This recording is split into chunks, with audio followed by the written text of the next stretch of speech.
राधे राधे दोस्तों आज की वीडियो में हम आपको बताएंगे कि अमीर कैसे बने। इस वीडियो को अंत तक जरूर देखें। अगर अभी तक आपने हमारे चैनल मोटिवेशनल शॉर्ट स्टोरीज को सब्सक्राइब नहीं किया है तो जल्दी से सब्सक्राइब करके नोटिफिकेशन बेल ऑन कर ले ताकि आप कृष्णा से जुड़ी कोई वीडियो मिस ना करें। तो आइए आज का वीडियो शुरू करते हैं। घोर गरीबी से अमीरी कैसे पाए, श्री कृष्ण ने बताया। यह एक गरीब ब्राह्मण की कहानी है जिसमें श्री कृष्ण ने अर्जुन को दिखाया कि कर्म के फल से सुख समृद्धि कैसे प्राप्त की जा सकती है। इस कहानी को सुन आज के युग में भी हम भी इसे सीखकर अपना भाग्य बदल सकते हैं। इसके लिए पूरा वीडियो सुने।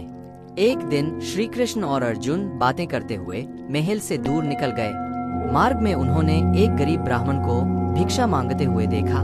अर्जुन को उस ब्राह्मण पर दया आ गई। उन्होंने उसे सोने के सिक्कों से भरी एक थैली दे दी। ब्राह्मण बहुत प्रसन्न हुआ और वह सिक्के लेकर घर चल दिया। जंगल के रास्ते में उसे एक चोर मिल गया जिसने उसके सिक्के लूट लिए। ब्राह्मण बहुत दुखी हुआ, सोचा मेरा भाग्य ही खराब है। यह कहता हुआ और भाग्य को कोसता हुआ ब्राह्मण पुनः भिक्षा मांगने आ गया। अगले दिन जब अर्जुन और कृष्ण उधर से गुजरे तो उन्होंने फिर से उस ब्राह्मण को भीख मांगते देखा। वो उसके पास पहुंचे तो उन्हें चोरी की बात पता चली। अर्जुन ने फिर से उस पर दया करते हुए उसे एक बड़ा सा हीरा दे दिया। ब्राह्मण घर पहुंचा। उसने हीरा एक पुराने घड़े में रख दिया जिसका प्रयोग नहीं होता था और सोने चला गया। अगले दिन ब्राह्मण के उठने के पहले उसकी पत्नी पानी भरने नदी की ओर गई। पानी भर के लाते समय उसके हाथ से घड़ा फिसल कर गिरा और टूट गया। ब्राह्मण की पत्नी को याद आया कि घर में एक पुराना घड़ा है जिसका प्रयोग नहीं होता। उसने सोचा क्यों ना उसी में पानी भरकर लाया जाए। वो घर आई, घड़ा उठाया और वापस पानी भरने चल दी। नदी में जब उसने घड़ा डुबाया तो हीरा घड़े से निकलकर पानी में बह गया। जब वो घर आई तो उसने देखा ब्राह्मण पूरे घर में कुछ खोजता फिर रहा है। ब्राह्मण ने जब अपनी पत्नी के हाथ में उस घड़े को देखा और घड़े में सिर्फ पानी भरा देखा तो वह समझ गया कि क्या हुआ होगा। हताश निराश ब्राह्मण पुनः अगले दिन भीख मांगने उसी स्थान पर पहुंच गया। संयोग की बात, अर्जुन और कृष्ण कहीं से लौट रहे थे। उनका ध्यान फिर उसी ब्राह्मण की तरफ गया। उत्सुकतावश वो उसके पास पहुंचे और उससे पूछा कि अब आपको भीख मांगने की क्या आवश्यकता पड़ गई। ब्राह्मण ने फिर अपनी राम कहानी सुनाई। उसकी दुर्भाग्यपूर्ण कहानी सुनकर अर्जुन श्री कृष्ण से बोले, इस आदमी की किस्मत में सूक्ष्म वृद्धि लिखी ही नहीं है। मुझे नहीं लगता अब मैं इसकी और मदद कर पाऊंगा। श्री कृष्ण कुछ बोले नहीं, बस उन्होंने उस ब्राह्मण को 2 पैसे दिए। ब्राह्मण ने वो पैसे लिए और घर चला गया। ब्राह्मण के जाने के बाद अर्जुन बोले, जब मेरे इतना सोना हीरा देने के बाद भी उसका भला नहीं हुआ तो आपके दिए 2 पैसे से उसका क्या भला होगा। श्री कृष्ण मुस्कुराए और बोले, देखते हैं क्या होता है। ब्राह्मण अपने भाग्य को कोसता हुआ घर जा रहा था। रास्ते में उसने एक मछुआरे को देखा जो कि एक ताजी बड़ी मछली पकड़कर ले जा रहा था। मछली उसके जाल में तड़फ रही थी और छूटने के लिए प्रयास कर रही थी। ब्राह्मण को उस मछली की स्थिति देखकर दया आ गई। उसने सोचा इस 2 पैसे में मेरा क्या भला होगा, क्यों ना इससे इस मछली के प्राण ही बचा लिया जाए। ब्राह्मण ने वह मछली खरीद ली और उसे पुनः नदी में डालने चल पड़ा। नदी में फेंकने से पहले उसने देखा कि मछली के मुंह में कोई बड़ी वस्तु अटकी हुई थी जिसकी वजह से वह सांस नहीं ले पा रही थी। जब उसने मछली का मुंह खोलकर वह बाहर निकाला तो वही बड़ा हीरा निकला जो उसे अर्जुन ने दिया था। ब्राह्मण हीरा पाकर खुशी से चिल्ला पड़ा, देखो देखो, मिल गया, आखिर मुझे मिल ही गया। उससे थोड़ी ही दूर पर वही चोर जा रहा था जिसने ब्राह्मण के सिक्के चुराए थे।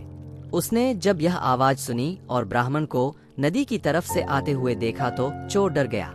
चोर ने उसे देखकर पहचान लिया था कि यह वही व्यक्ति है जिसके सिक्के उसने चुराए थे। ब्राह्मण के चिल्लाने की आवाज सुनकर उसे लगा कि ब्राह्मण ने उसे पहचान लिया है और अब वह उसको पकड़कर सजा दिलवाएगा। चोर ने ब्राह्मण के पैर पकड़ लिए और बोला, अरे भाई मुझे माफ कर दो, अपने सिक्के ले लो पर मुझे सजा मत दिलवाना, मुझसे बड़ी गलती हो गई। ब्राह्मण क्या बोलता पर वो सारा माजरा समझ गया। उसने चोर को माफ कर दिया, अपने सिक्के लिए और खुशी से मग्न अपने घर चला गया। अगले दिन ब्राह्मण सीधा अर्जुन के पास पहुंचा और उन्हें सारी बात बताई। ब्राह्मण ने अर्जुन को धन्यवाद दिया और चला गया। उसके जाने के बाद अर्जुन श्री कृष्ण से बोले, हे प्रभु, ये क्या चमत्कार है। मेरे सिक्के और हीरे तो उसकी सहायता नहीं कर पाए, पर आपके दिए 2 पैसों ने कमाल कर दिया। इसका कारण जरा स्पष्ट करे। श्री कृष्ण बोले, अर्जुन, यह चमत्कार नहीं, सृष्टि का नियम है जिस पर दुनिया काम करती है।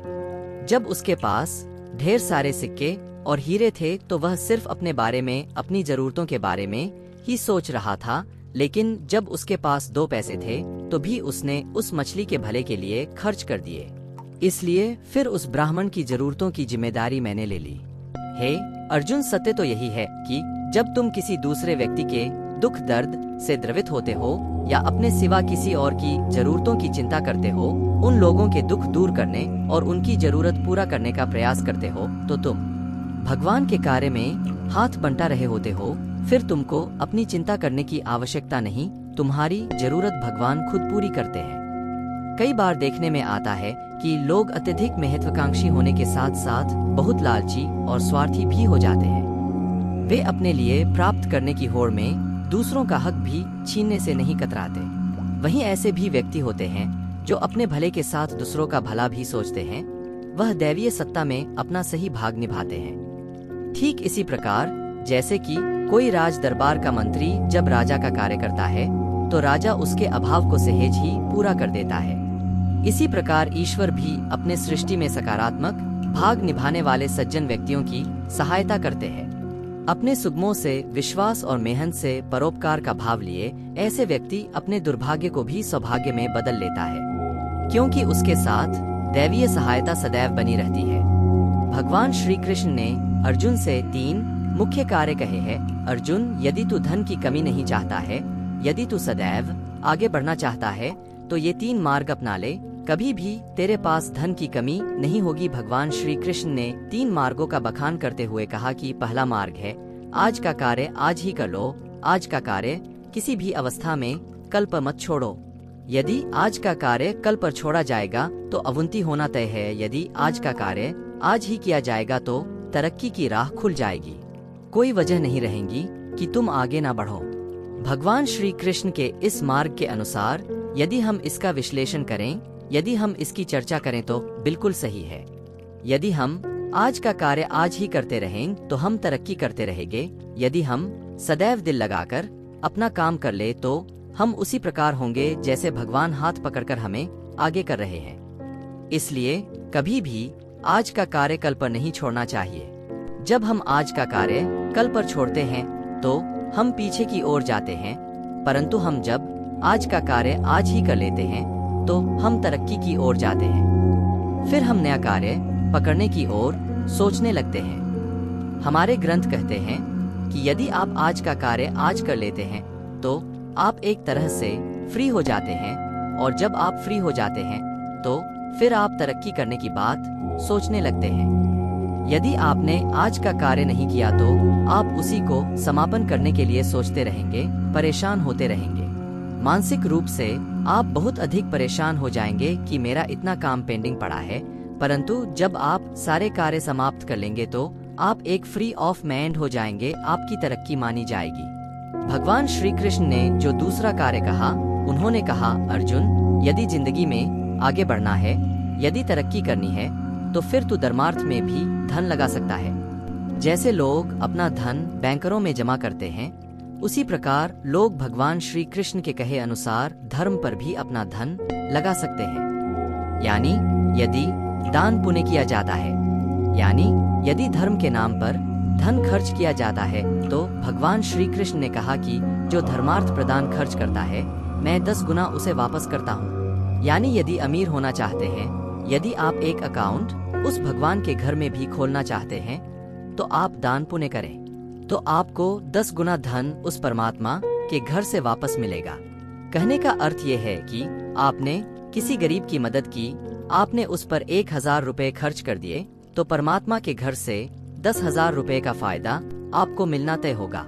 ये भगवान वचन दे चुके हैं और गीता में भी इसका उल्लेख पूर्ण शब्दों में होता है, और भगवान श्री कृष्ण ने स्पष्ट रूप से इसे कहा है। तो इसका अर्थ ये हुआ कि यदि हम गरीबों की मदद करें, यदि हम गरीबों पर दया करें, यदि हम किसी का इलाज करवा देते हैं, यदि हम किसी के घर में राशन डाल देते हैं, कोई भूखा है उसको भोजन दे देते हैं तो इसका 10 गुना हमें प्राप्त होगा।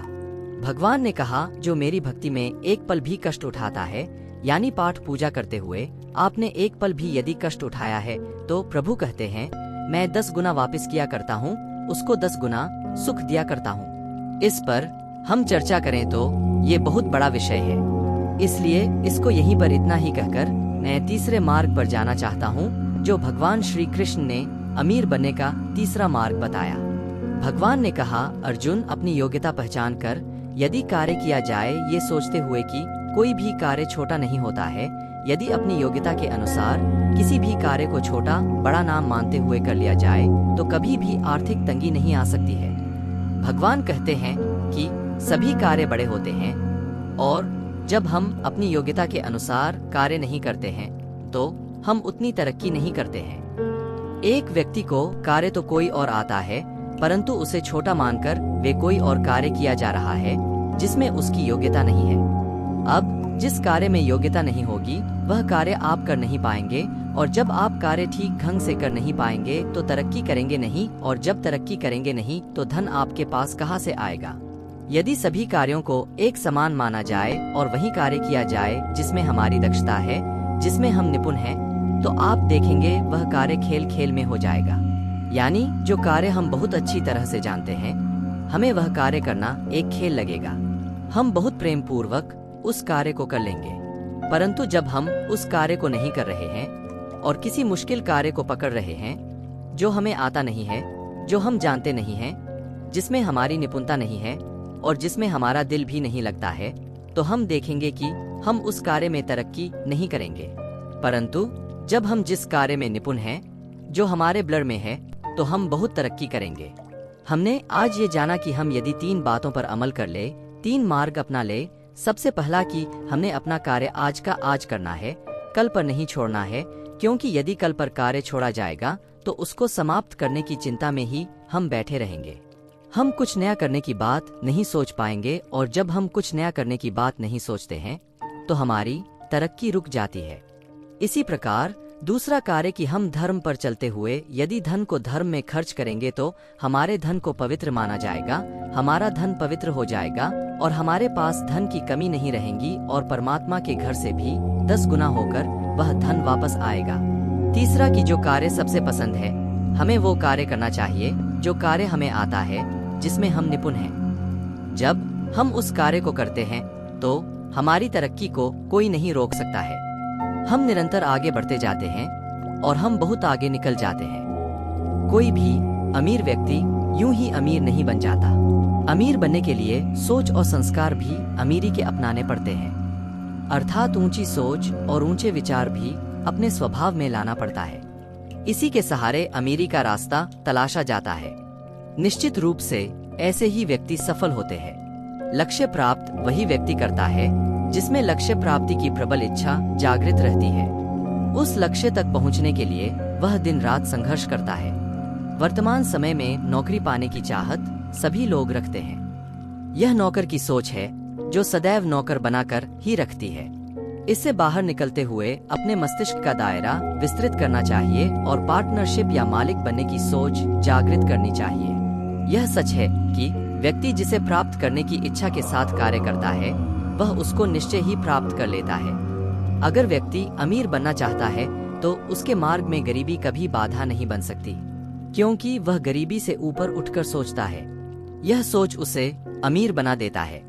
नौकरी उस व्यक्ति को ही मिलती है जिसके भीतर कुछ खास गुण होता है। इसके लिए गरीबी कभी मार्ग में बाधा नहीं बनती। एडिशन भी जब काम मांगने गए थे तो वह एक फुटपाथ पर रहने वाले व्यक्ति की तरह दिखते थे, किंतु आज उनके सफलता और अमीरी के साहित्य पढ़े जाते हैं। एडिशन की सफलता के पीछे उसकी इच्छाशक्ति और बड़ा संकल्प था। संसाधनों की कमी, आर्थिक कमी आदि की परवाह न करते हुए उन्होंने मालिक बनने की सोच रखी थी। अंत वह मालिक बने और विश्वाभर में व्यापार किया व्यक्ति का मस्तिष्क उसे सदैव कार्य करने और सफलता तक पहुंचने में बाधा उत्पन्न करता रहता है। इसी उलझन में पड़कर कोई भी साधारण मनुष्य आगे नहीं बढ़ पाता और सफलता से चूक जाता है। सफल अमीर वही बन सकता है जो अमीर बनने की इकलौती इच्छा रखता है। उसके लिए दिन रात कार्य करता है।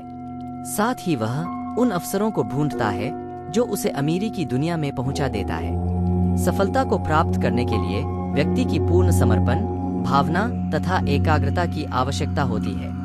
इसके बिना सफलता कभी प्राप्त नहीं होती। कोई भी चीज मुफ्त का नहीं मिलता है। अगर आप बड़ी सफलता चाहते हैं तो आपको अपना कीमती समय तो लगाना ही होगा, उसके पीछे संघर्ष करना ही होगा। एक ऐसा अवसर व्यक्ति के पास जीवन में चुपचाप अवश्य आता है, जो उसका हाथ पकड़कर अमीरी की दिशा में आगे ले जाता है। व्यक्ति के जीवन में समय अवसर के रूप में आता है, जिसके पहचान एक साधारण व्यक्ति नहीं कर पाता। इसी अवसर की पहचान से व्यक्ति दौलत और शोहरत का मालिक बन जाता है। कई बार छोटी छोटी असफलता मिलने से व्यक्ति घबरा जाता है और उस कार्य को छोड़कर पीछे हट जाता है। यह छोटी अस्थायी पराजय दुर्घटनापूर्ण होती है।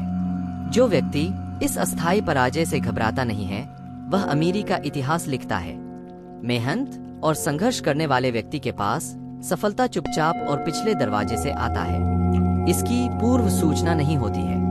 यह सफलता में हंत करने वाले व्यक्ति के जीवन में आकर शोर मचा देती है। एक मशीनों को बेचने के लिए सभी सेल्समैन ने हाथ खड़े कर दिए। यह मशीन बाजार में नहीं बिक पाएगा, ऐसा कहते हुए सभी चले गए। एडिशन अवसर की तलाश में थे। उन्होंने उस मशीन को बेचने की ठान ली। सफलपूर्वक मशीन को बेचा। इतना ही नहीं, विश्वभर में इस मशीन का व्यापार किया। कोई भी अमीर व्यक्ति यूं ही अमीर नहीं बना। उसकी अमीरी के पीछे उसके सिद्धांत, उसके विचार कार्य करते रहे हैं। इसका उदाहरण आप अपने जीवन में भी देख सकते हैं। अंबानी परिवार, अमेज़न के मालिक, टेस्ला के मालिक जीवंत उदाहरण हैं। उपरोक्त सुविचार का अध्ययन करते हुए हमें यह समझ आता है कि अमीरी मात्र आर्थिक या भौतिक रूप से यही नहीं होती, बल्कि स्वभाव और संस्कारों से भी अमीरी होती है। जो व्यक्ति अपने स्वभाव तथा संस्कारों में अमीरी रखता है, वह कभी भी गरीब नहीं रह सकता है। जो व्यक्ति अपने लक्ष्य को प्राप्त करने के लिए दिन रात संघर्ष करता है, उसके पास सफलता अचानक ही आकर चौंका देती है। कोई ऐसा क्षण व्यक्ति के जीवन में अवश्य आता है जब वह स्वयं से हार मानकर पीछे हट जाता है। किंतु पराजय का मुख देखकर जो व्यक्ति पीछे हट गया, वह असीम सुख से वंचित रह जाता है। हमें निरंतर संघर्ष करना चाहिए। जिस लक्ष्य को हमें प्राप्त करना है, केवल उसी लक्ष्य के प्रति हमारी सोच और विचार होने चाहिए।